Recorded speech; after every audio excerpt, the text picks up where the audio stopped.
You are listening to Lighthearted, the official podcast of the United States Lighthouse Society. My name is Jeremy D'Entremont. Welcome. My co-host today is Cindy Johnson, award-winning volunteer for Friends of Portsmouth Harbor Lighthouses. Hi, Cindy. Hi, Jeremy. Today is May 7th, 2023, and this is episode 224 of Lighthearted. In a few minutes, we're going to listen to a conversation with three longtime volunteers of the Great Lakes Lighthouse Keepers Association. First, welcome back to New Hampshire, Cindy. Well, thanks. It's great to be back and nice to record in person again. Yeah, at the famous Bluefish Boulevard recording studios here in Portsmouth. Regular listeners to this podcast might recall that you've lived here on the New Hampshire seacoast for many years, but you recently spent some time with your mother in Arizona, and you just recently returned here to Portsmouth, right? That's right. It is recent, so I'm still settling in. Lots of change, which has been pretty stressful, but I'm definitely more excited than anxious now.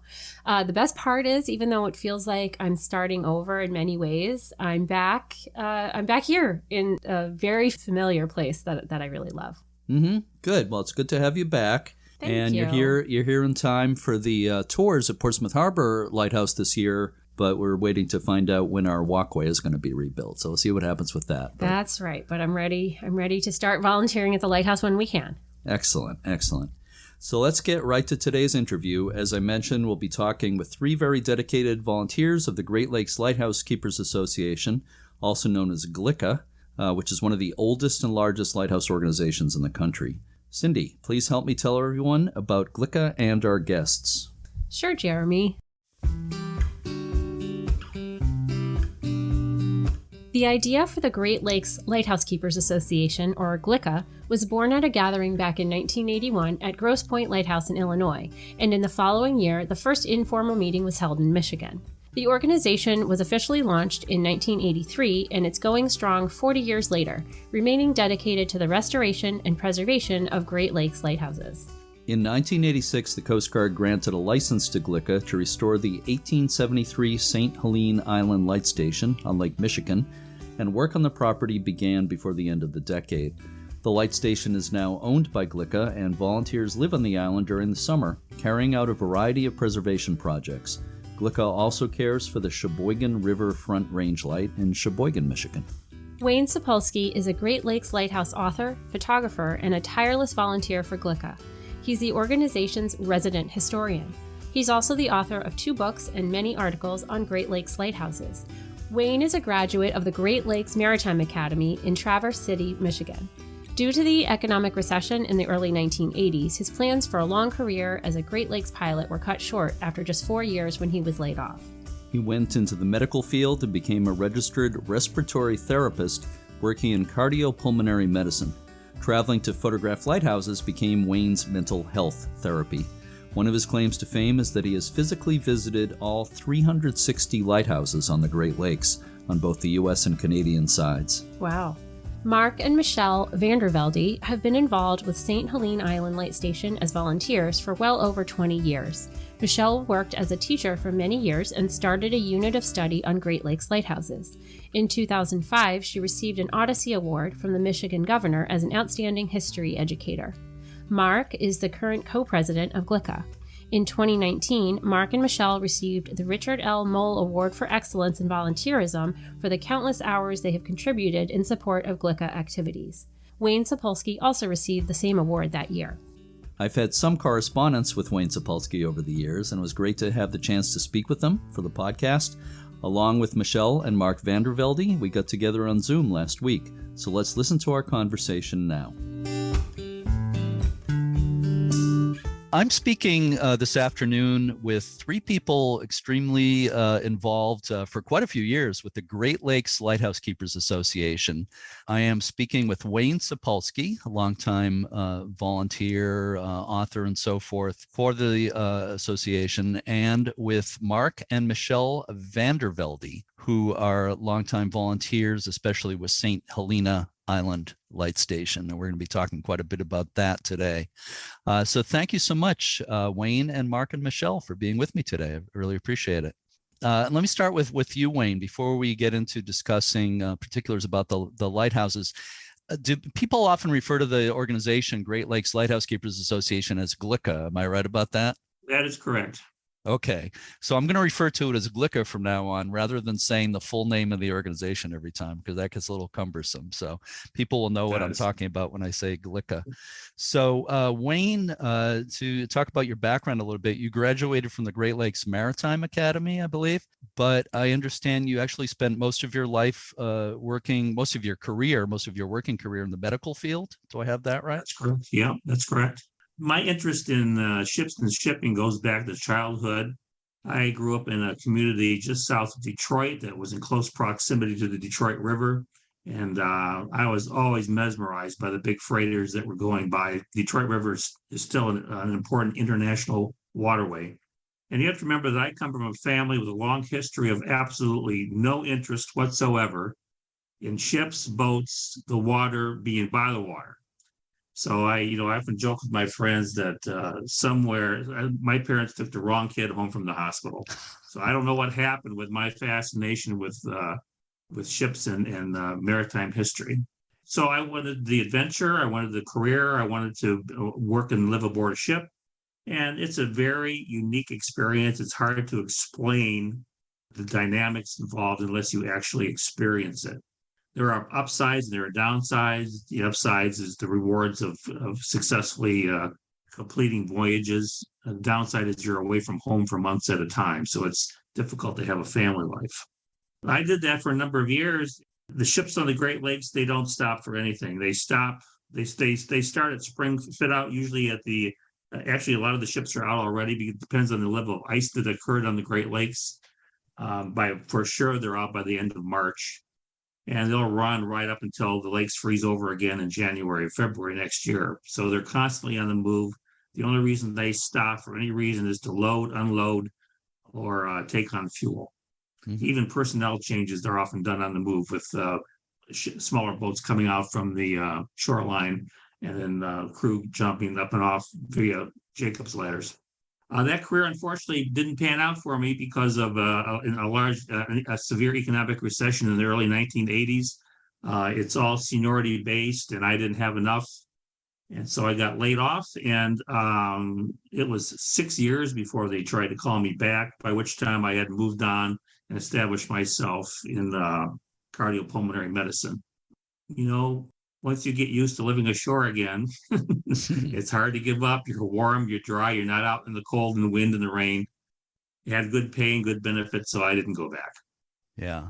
I got the urge every spring to go back. Uh-huh. But every spring that urge would be, oh man, I just got to chuck this and go back sailing. But, when you got to get family obligations, it's really hard to do that. Yeah, sure. But you've maintained certainly a tie to maritime subjects, obviously, with lighthouses. I'm involved in a number of Great Lakes Maritime Museums and Historical Societies.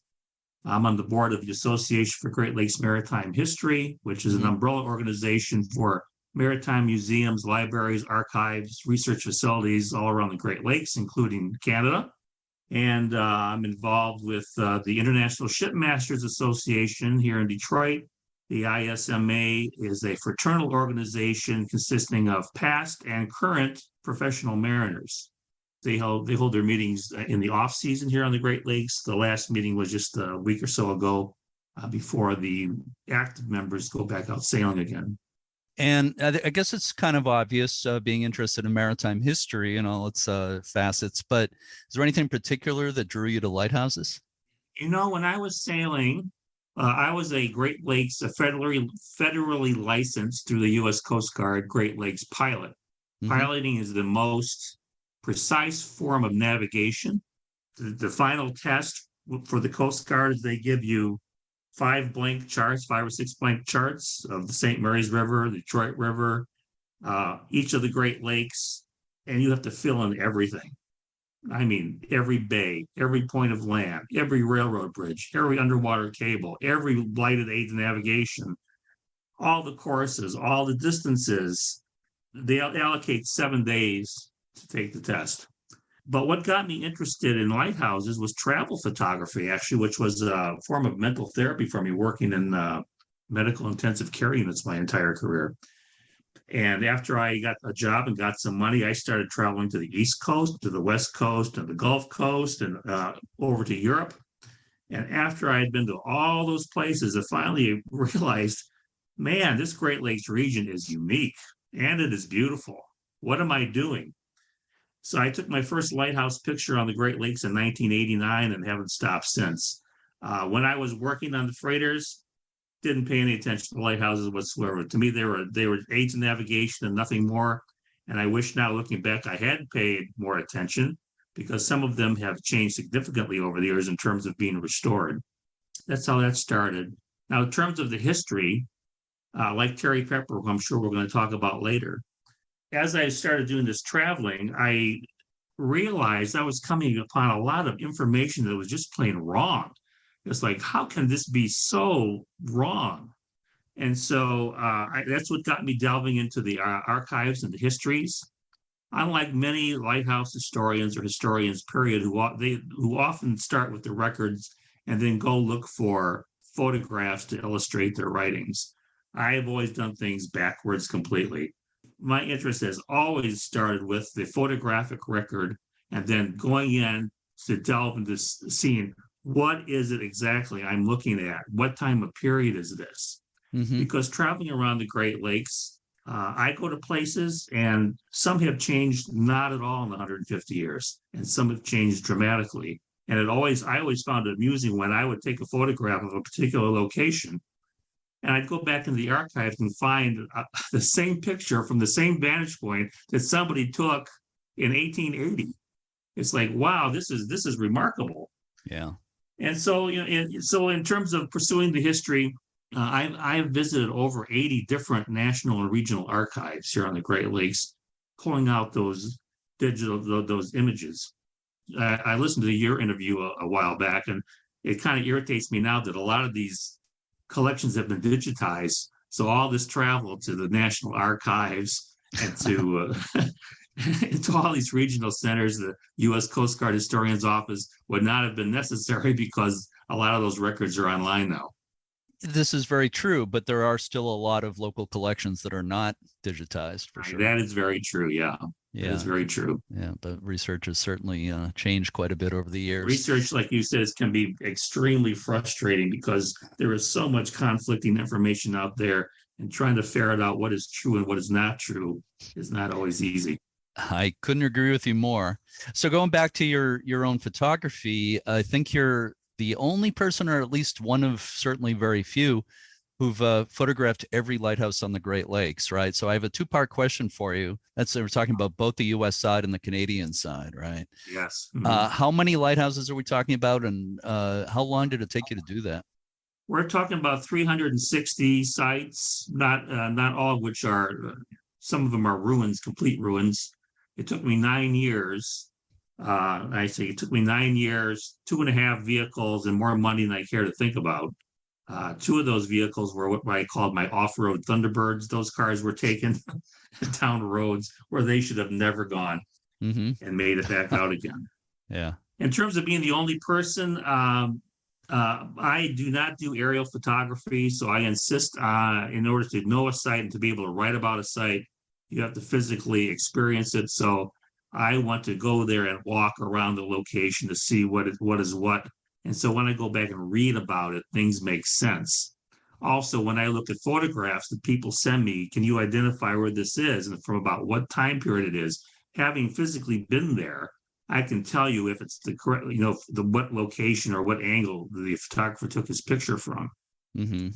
In terms of other people, there's a well-known Great Lakes lighthouse historian on the Canadian side of the Great Lakes named Larry Wright, who was on our board of directors for many years. Larry and I remain close, good friends. In fact, he will be coming to Mackinac City in August to participate in our festivities on August 18th and 19th. Mm-hmm. Larry has been to most of the lighthouses physically. He's flown over a couple. And close on my heels, I made a new friend last year from Indiana who is nipping at my heels in terms of completing the same quest. Hmm. And I'll tell you, he's the best kind of friend because he has his own boat and he trailers it all over the Great Lakes, and I'm invited. Can you tell us who that is?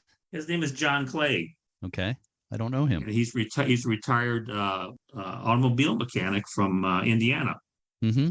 He came to one of my presentations last year. We hit it off immediately, and I have to hand it to him for the bravery in terms of going to these places way offshore, sometimes by himself in a small boat. But he's Yeah. pulled it off. And I went out a couple rides with him last year, and boy, things went really well. I Yeah. have never personally owned a boat because I don't want to take care of a boat. So my visiting offshore light stations is always involved, depending on how far offshore they are, some, logistical planning, sometimes 4 months in advance, to find somebody who's willing to go on short notice so I can dictate the weather conditions, and who is not afraid to put his boat up on the beach, because in most places on the Great Lakes, the docks are long gone because the ice took them out. Mm-hmm. I have been up to my neck, literally in water, getting on and off boats with my camera bag above my head to get some of these places. Wow. And it's like, I get wet, no problem. The camera gets wet, trips over. Yeah.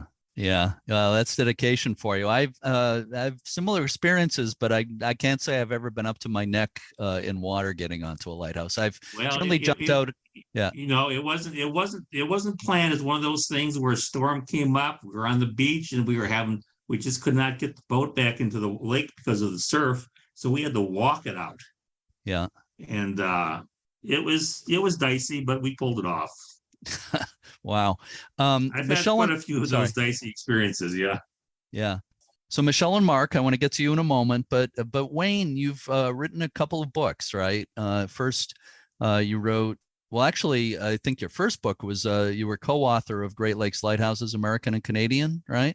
And then That's you wrote correct. the book Lighthouses of Lake Michigan, Past and Present, That's correct. which I have both books, and when I looked on Amazon, it let me know that I bought Lighthouses of Lake Michigan in 2004, so I've had it a while.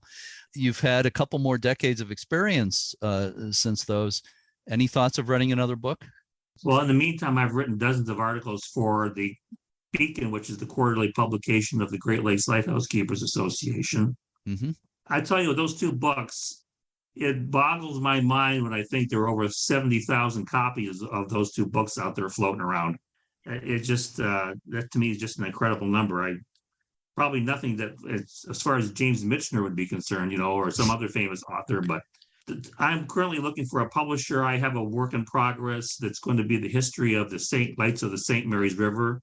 Mm. And then following that, something I should have done years ago will be the history of the lights of the Detroit River, Lake St. Clair, and the St. Clair River. Mm-hmm. And those are really tough to research because the nomenclature is so confusing unless you're intimately familiar with the geography of the area. And I know there's a lot of curiosity about those particular lights and their histories. The St. Mary's River is beautiful. I've traveled it numerous times. I narrated cruises on the St. Mary's River for the better part of a decade for another lighthouse group called the Detour Reef Lighthouse Preservation Society. The St. Mary's, the Detroit River was literally my own backyard. So that's something I really need to accomplish. I'm looking for a publisher. If you have ideas, let's put that thought on the back burner. Let's discuss that. I may have some ideas about that, but I look forward to those books certainly. And again, I'll get to Michele and Mark in a moment, but to kind of lead into that, Wayne, can you give a little background on how GLLKA got involved with the St. Helena?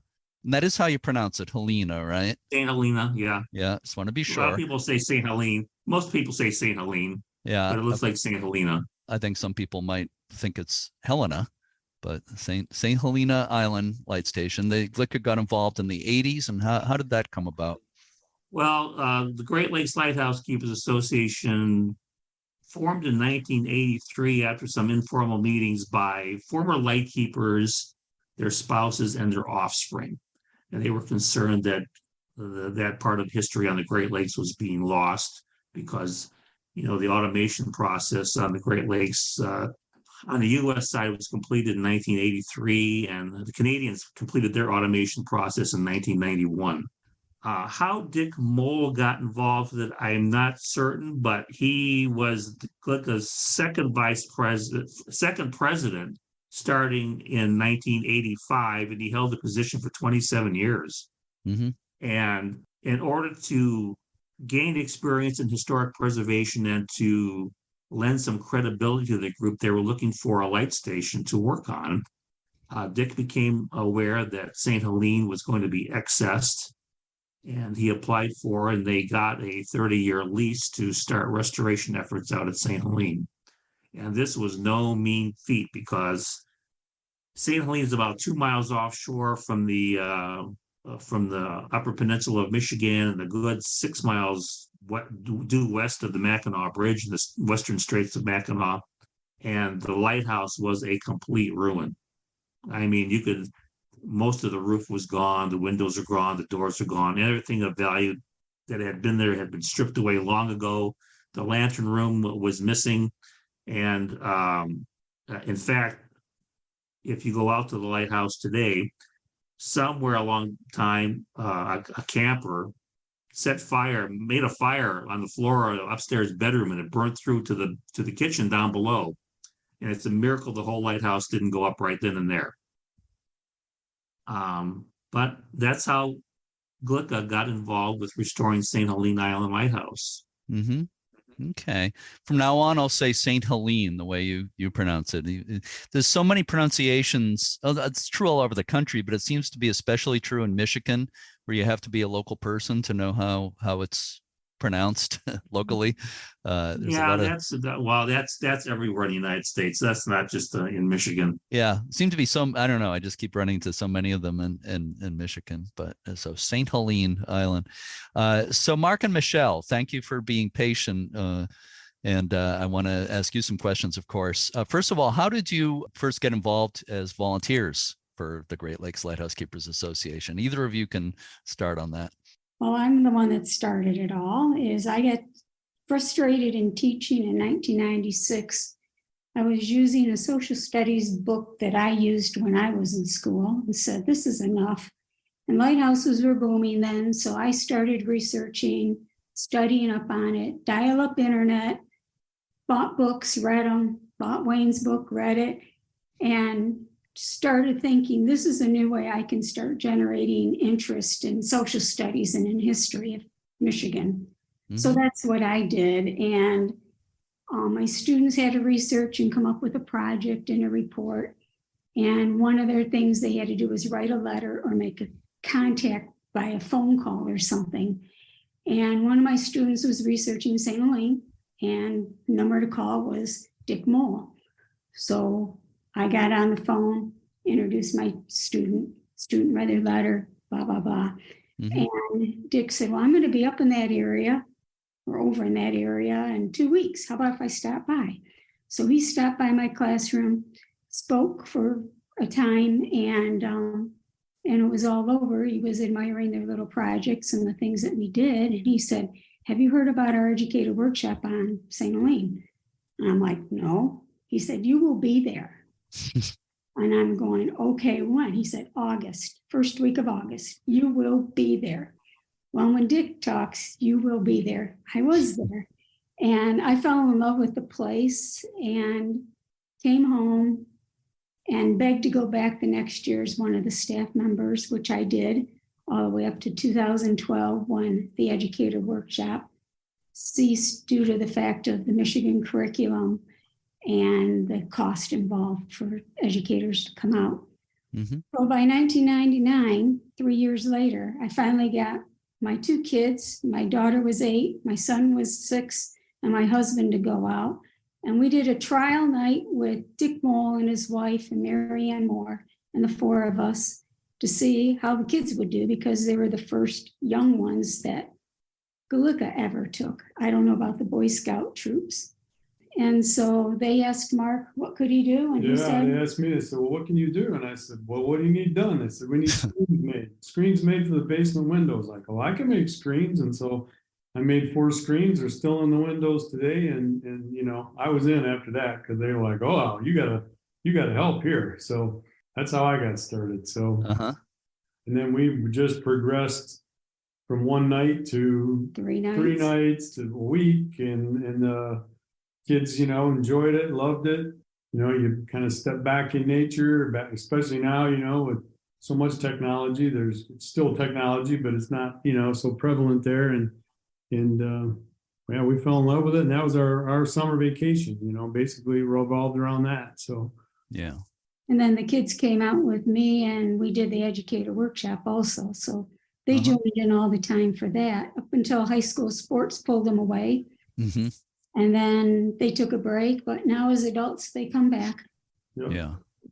Well, every lighthouse organization needs people like you, Mark, who know how to make things and fix things. And it's something I have no talent for whatsoever. So I'm always in awe of people who know how to do that stuff. So again, your children were involved as well. So it's really a family thing over the years, right? Correct. Can you explain basically how the volunteer program works there at St. Helena Island? Basically, they either contact the office or they apply online. And then once I get the application, we schedule a time that would work out. They can pick from the openings that are available. And then once they have their date, then it's $75 per person per night this year. Mm-hmm. And we just promote basically a working community where everyone helps out with dishes and cooking. We haul water because we do not have running water there. Our running water is when you pump.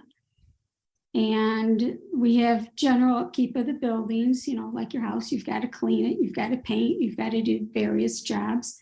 Mm-hmm. And then we do offer jobs that are called restoration work that meet the individual needs. And this year we have construction being done on the lantern itself and possibly part of the tower.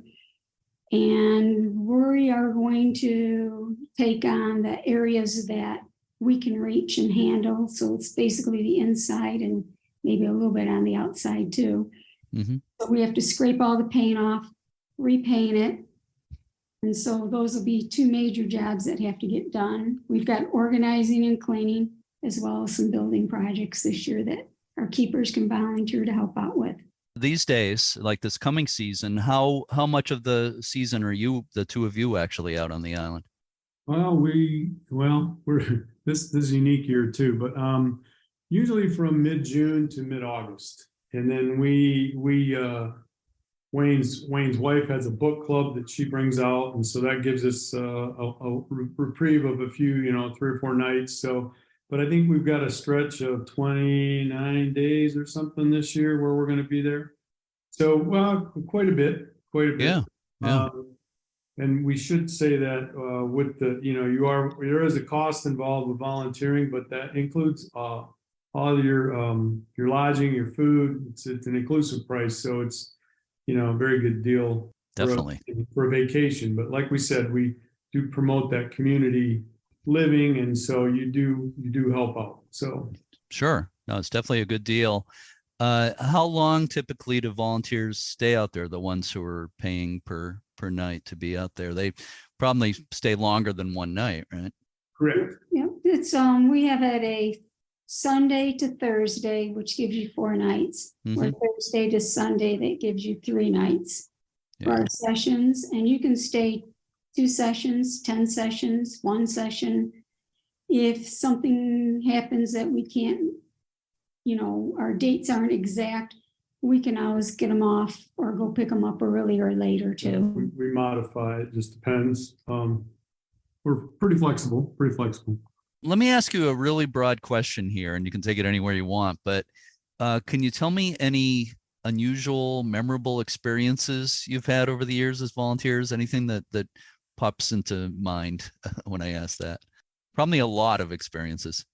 I remember once in 2019, we had a storm in the evening during, it was approximately 2 a.m. or something like that. And man, was it blowing. And it was memorable to me because the damage that we woke up to was just amazing. So, you got to respect Lake Michigan, because it could really do it. The grill was blown away. The dock must have had 4 yards of gravel on it, and actually damaged our crib dock that year, lifted it up, and now it has to be totally repaired, removed and repaired. And so, but the sad part was it was so dark and stormy, you couldn't see, what was going on. It was just kind of lived in the wind, sound, and it was like, man, this is not good.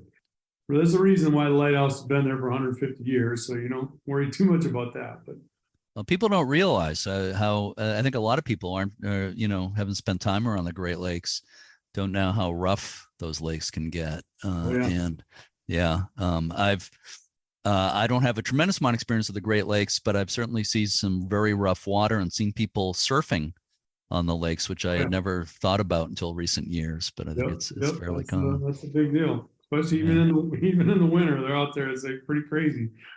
The other unusual experiences, we were coming off one of our times that we're out there. We usually went out the 4th of July week.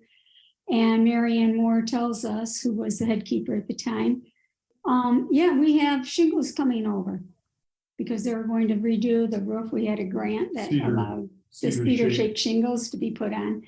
So we're like, okay, well, there's a lot of shingles, but you didn't really know how many. And our whole crib dock was lined up with shingles that we had to have. Well, they took from their vehicle to the boat. The big boat brought it out. From the big boat, you have to put it into a little boat, the Zodiac. From there, you have to get it onto the dock. Well, the dock was quite high that year because the water level was really low in 2004. And so you had to lift it way above your head. Then you had to put them into wheelbarrows and haul them to the various locations around the lighthouse. Well, those shingle bundles were 50 pounds. Mm-hmm. I weigh 94. Wow. That was tough, carrying 3 of those in your wheelbarrow and stuff. So we got to work out. We were drenched and we were exhausted on our way home. But one of my best memories were in my first couple of years there is in 1996, my first year, sitting on the assistant keeper's steps. It was before the boathouse was rebuilt. Mm-hmm. And you could just see the abundance of stars, the moon, the shooting stars, the light flashing itself. Freighters would be all lit up and they'd go by. Now we even get cruise ships all the time. I remember that one year our group stayed out to about 4 a.m. and had to get up and ready to go at 7, but we survived. It was just so gorgeous. That sounds amazing. Wow, what an experience. Let me ask you, and this is a question for any of the 3 of you or all 3 of you. This year is the 150th anniversary of the St. Helena Island Light Station. Any special events planned to commemorate that? We've got a couple. Well, right, you mentioned the dates. Wayne did already, 18th and 19th of August. So on the 18th of August in Mackinac City, Wayne is speaking, and he mentioned Larry Wright is also speaking. Mm-hmm. We're going to celebrate the past keepers. There's 2 of our St. Helena keepers in the Mackinac City Cemetery. And so we're putting a U.S. Lighthouse Service memorial flag bearing stake in the ground. That'll start the events on that Friday. We have a dinner at the Catholic Church, silent auction, 50-50 raffle. Larry, like I mentioned, Larry and Wayne are speaking. Michele and I are going to do just a sort of before and after pictures of the lighthouse. And then GLLKA also owns the Sheboygan Front Range Light in Sheboygan, Michigan. And so on Saturday, we're having an open house there. And we've contracted the Nautical North Family Adventures to do a breakfast cruise and an hors d'oeuvre cruise. We'll go out into Lake Huron and see, you'll go past the Front Range Light and then see some shipwreck items and you're in a glass bottom boat. You're in a glass bottom boat. So, and then, like I said, the lighthouse will be open for tours. And we just found out that one of the daughters of one of the past keepers will be there reminiscing on her life at the lighthouse when she was growing up. That's great. That's great. So this schedule of events, is it on the GLLKA website yes, for people? Yep. It is. Yep. www.glka.org. Yeah. Again, that's GLLKA, GLLKA.org. And is there a Facebook page also for GLKA? Yes. Yeah, there's a very active Facebook page that started up in 2009 as a supplement to the quarterly publication to the Beacon.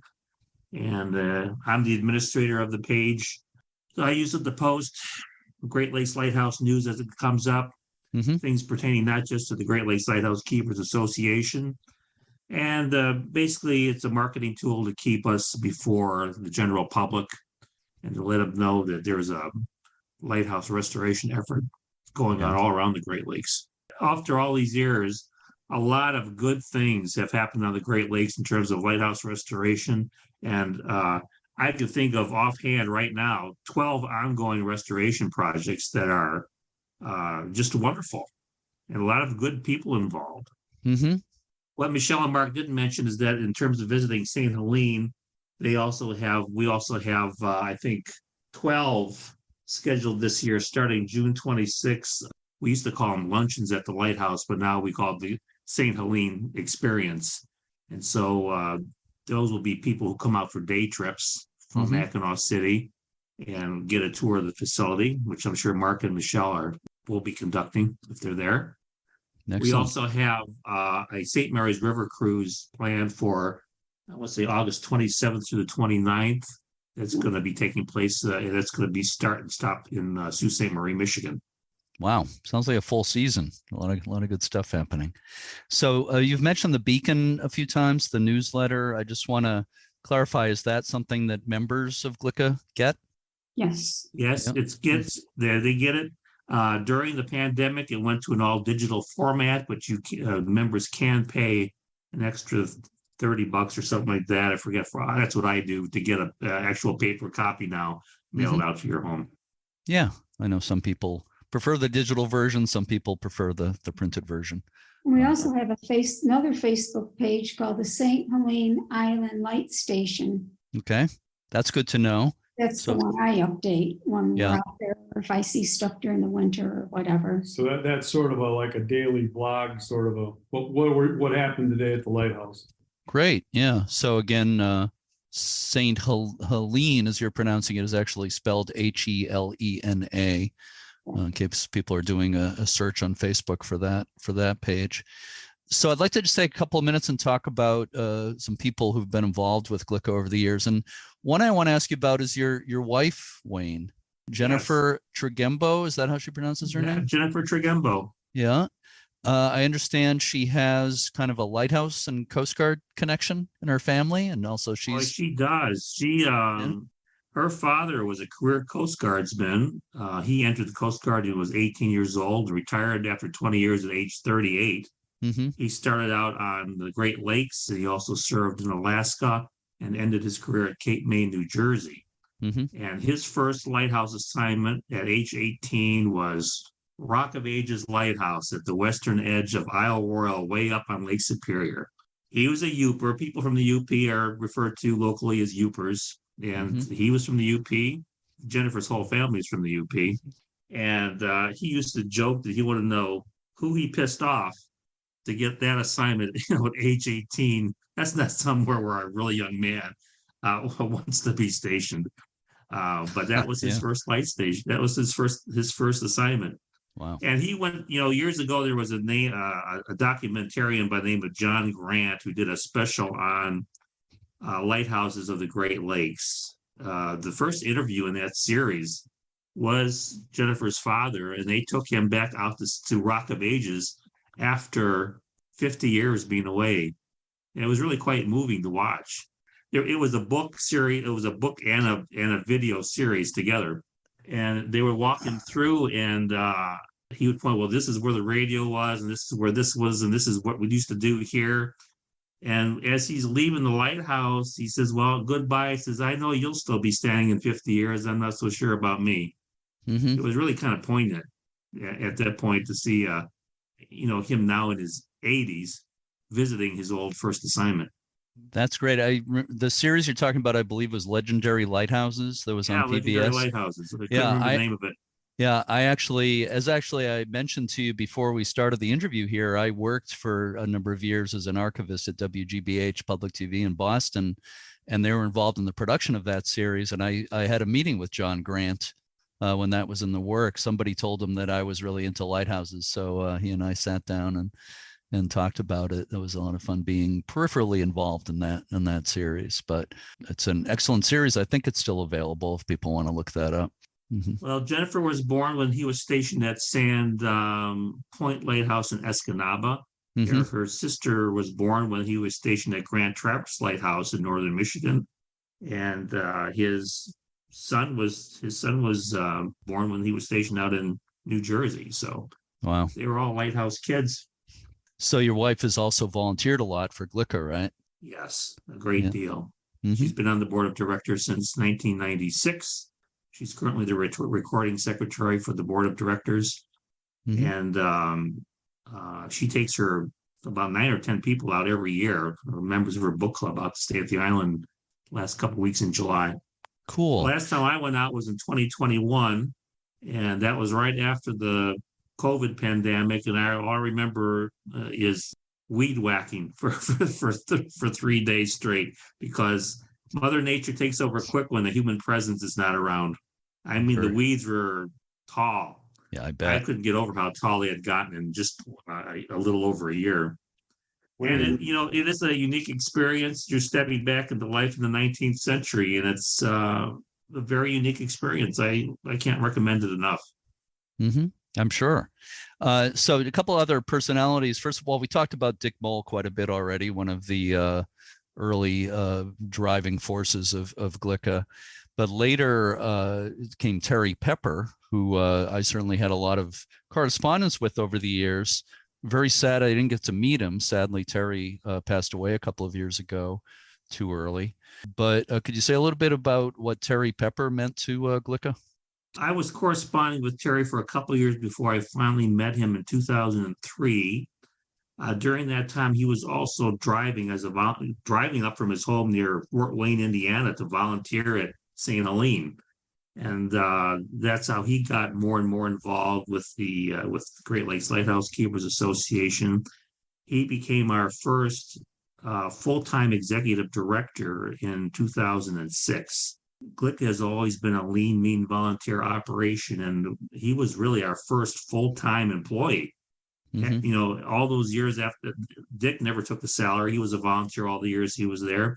We had a couple of part-timers that were employed in the gift shop. And even today, we only have 2 full-time employees and a couple of part-timers. Terry, though, was an extremely talented, intelligent, dedicated researcher and historian, excellent writer, excellent public speaker, much more of a people person than I will ever be. GLLKA, in cooperation with Shepler's Ferry Service in the Straits of Mackinac, which is the premier ferry service up there, narrated their lighthouse cruises. So since 1999, we've had an operating agreement with Shepler's Ferry to provide the narration for their eastbound and westbound lighthouse cruises in the Straits of Mackinac. Mm-hmm. Terry did that with gusto. He loved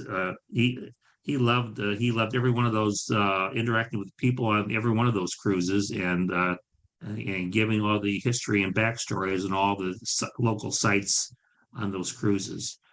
Speaking of those lighthouse cruises, I was looking at the current schedule. There are 26 of them scheduled this year, starting June 6th, eastbound and westbound. 5 or 7 of them are night cruises, and a couple of them are extended cruises that extend a little farther to the east and a little farther to the west to take in a few more lighthouses at additional expense and time for people.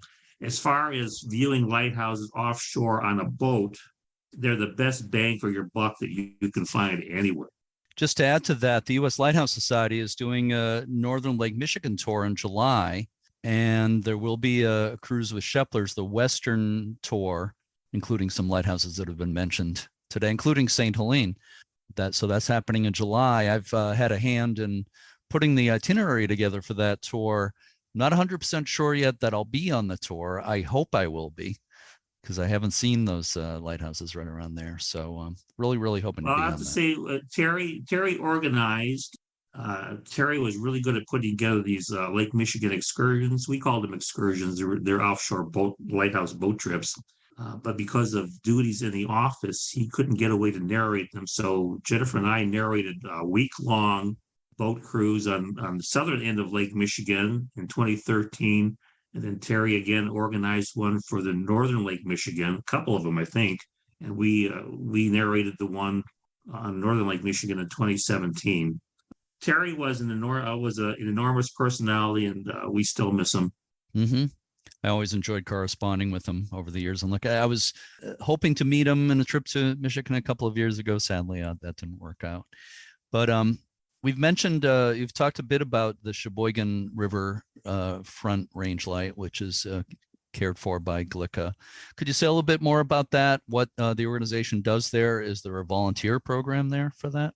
There is a volunteer program there. The Great Lakes Lighthouse Keepers Association obtained the Sheboygan Riverfront Range Light in 2004 via the NHLPA.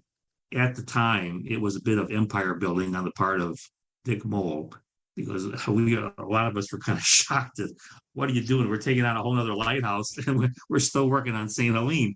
Progress has been slow there, but it's picking up now because so much of the work that needed to be done is work that does not show. We were waiting for years for the Coast Guard or their companies to come in and remediate the environmental contamination around the lighthouse. Then a lot of work had to be done repairing the foundation of the lighthouse. And so a lot of work that has been done is the kind of work that does not show. There has been a volunteer program there for quite a few years. You can sign up via our website. You have to keep the lighthouse open Thursday through Sunday every week. And as part of your duties there, operating the gift shop and conducting tours. Included in the tours is the tour of the Sheboygan Crib Light, which is located a short distance away and is owned by the city of Sheboygan. Sheboygan Riverfront Range, I want to add, is still an active aid to navigation. It is still an active aid to navigation. And you mentioned a moment ago the NHLPA, just for people who might be wondering, that's the National Historic Lighthouse Preservation Act of 2000, under which quite a few lighthouses have been transferred, mostly to nonprofits and other entities over the years. Let me ask you, and this is for any of you, does the Great Lakes Lighthouse Keepers Association hold other public events that we haven't talked about yet? Anything you want to mention in that line? Well, like we said, the keeper program at both and at St. Helene, we said that there were some chores that they could do, but there's plenty of time to hike our trails, because we have trails that goes all the way around the island. We have kayaks out there. You can swim, photograph, watch out our big screen TV, which is our boathouse store. It's what we call it. And you get the Nature Channel, Spider Wrestling, the Bridge Channel, Freighter Channel, Fireworks Channel. We have lots of channels out there. And then you can also read, relax, nap. That's my favorite. Yeah, I know. Well, that's why people love coming out. Sleepy Island. And the island is 99% of the island's owned by Little Traverse Conservancy. So it's a nature preserve. So when you're out there, you're basically just out there with the people that you're out there with. It is, like Wayne said, very rewarding. You get just a sense of, that you've done something and you're helping, you made it a part of something. And one of the unique things that Dick Mole always did when the Boy Scouts are out there working, like when they built the boathouse, he allowed the kids to put their initials underneath the floor. And so like a friend of mine he's passed now, but many years we would build a bench every summer, a bench of different designs. And so you'd put your initials with a magic marker on the bottom and the year.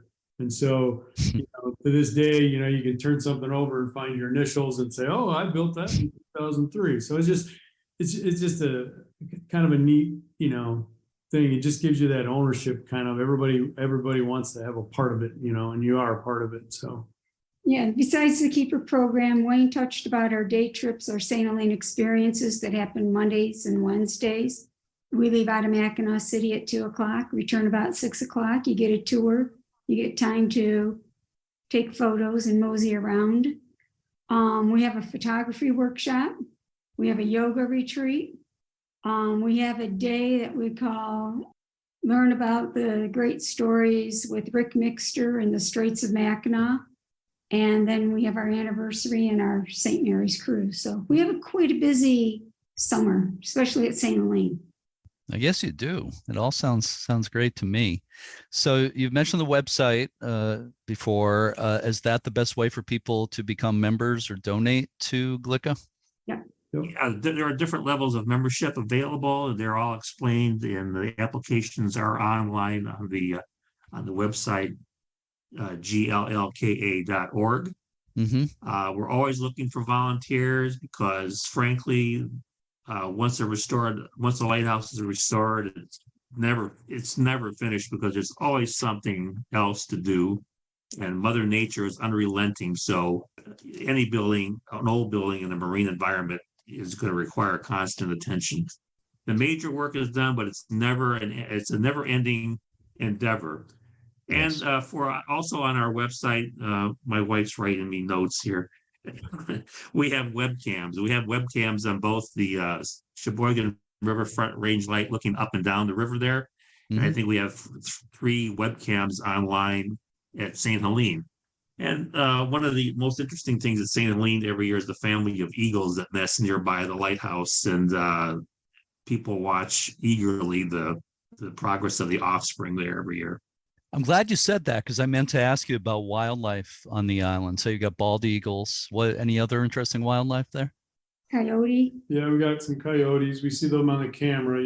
Sometimes you hear them at night, but snowshoe hare, no deer. Well, we've had a deer. Well, we've seen one deer once, and so an otter. I've seen a lake otter on occasion, but snakes, lots of snakes, but non-poisonous snakes. Okay, that's good. One poisonous snake in Michigan, and they're not present. And 99% of our snakes are garter snakes, so they're harmless. But boy, there's a lot of them.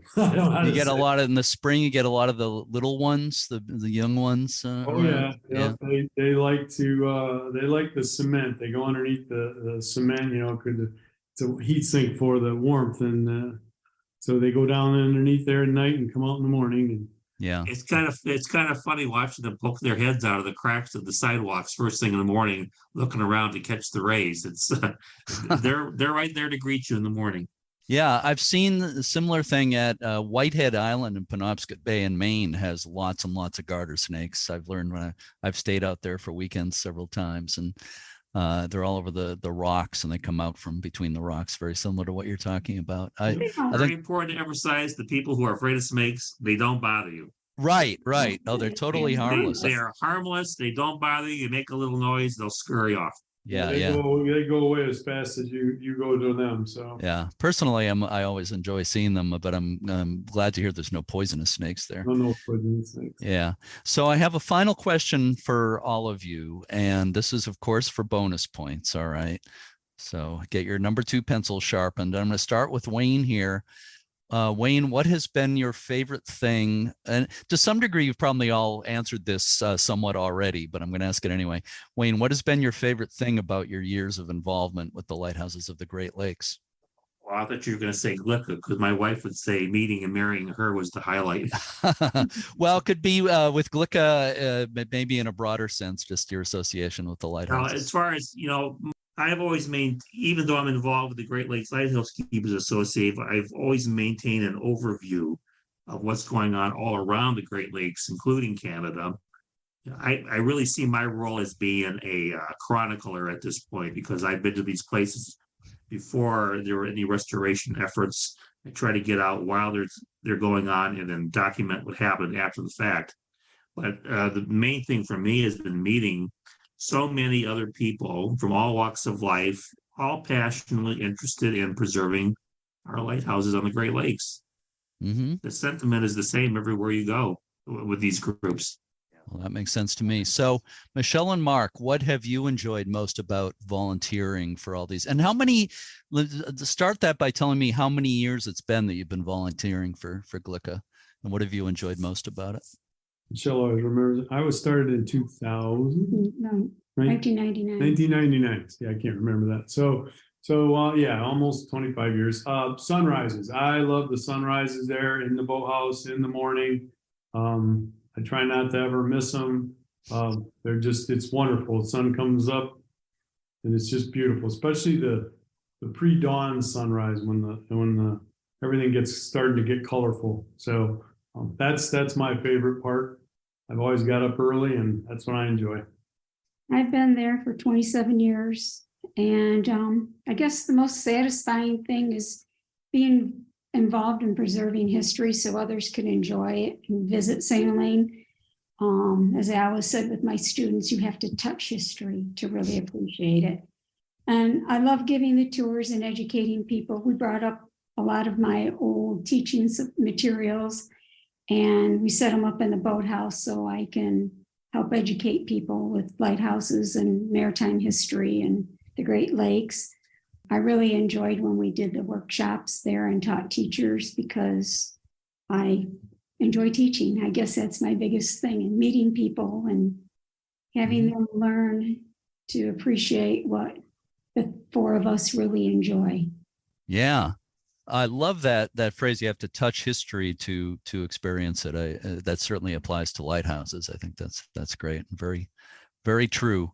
So Michele and Mark and Wayne, I hope we can do this again sometime because there's so much to talk about.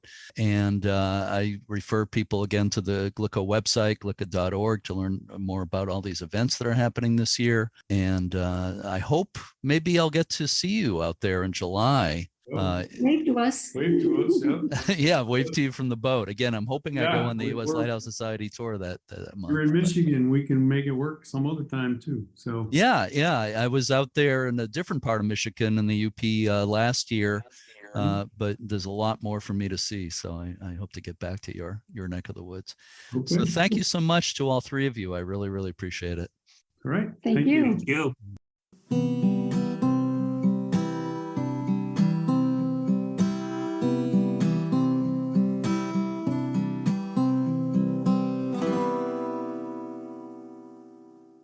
You can get more information on the Great Lakes Lighthouse Keepers Association and learn about their tours and other events at GLLKA.org.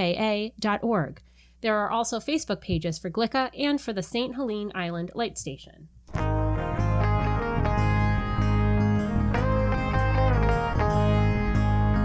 Before we sign off today, how about we give a few interesting facts about the Great Lakes? First, the Great Lakes are the largest freshwater system in the world. The 5 Great Lakes, Superior, Huron, Michigan, Erie, and Ontario, span a total surface area of 94,600 square miles. Lake Superior is the largest freshwater lake in the world by surface area, with nearly 32,000 square miles. More than 20% of all the world's fresh water is in the Great Lakes. The Great Lakes region is the primary water source for more than 40 million people. I think that's enough facts for now. But the point is that the Great Lakes are hugely important when you talk about the geography, commerce, and history of the United States. I look forward to many more podcast episodes in the future focusing on the lighthouses and history of the Great Lakes. Be sure to check out uslhs.org to learn more about the tours, the passport program, the research catalog, preservation grants, and all the things the U.S. Lighthouse Society offers. Becoming a member gets you the Society's quarterly journal, the Keeper's Log, among other benefits. It also supports this podcast and all the education and preservation missions of the Society. To anyone out there working to save lighthouses or any kind of history, thank you for everything you do. We're all on the same team. The author Shannon Alder once wrote, quote, "Don't ever let anyone put out your light because they are blinded by it," unquote. The next 3 episodes of this podcast will feature an extended interview with Barry Porter, a former lighthouse keeper in Newfoundland, Canada, who has a fantastic new book he's written called Adventures of a Lightkeeper. I found every second of the interview fascinating. Barry is a great storyteller. Until then, to all our regular listeners and our new ones, thank you so much for listening, and Keep a good light. I'm gonna let it shine out in the dark. I'm gonna let it shine out in the dark. I'm gonna let it shine, let it shine, let it shine, let it shine.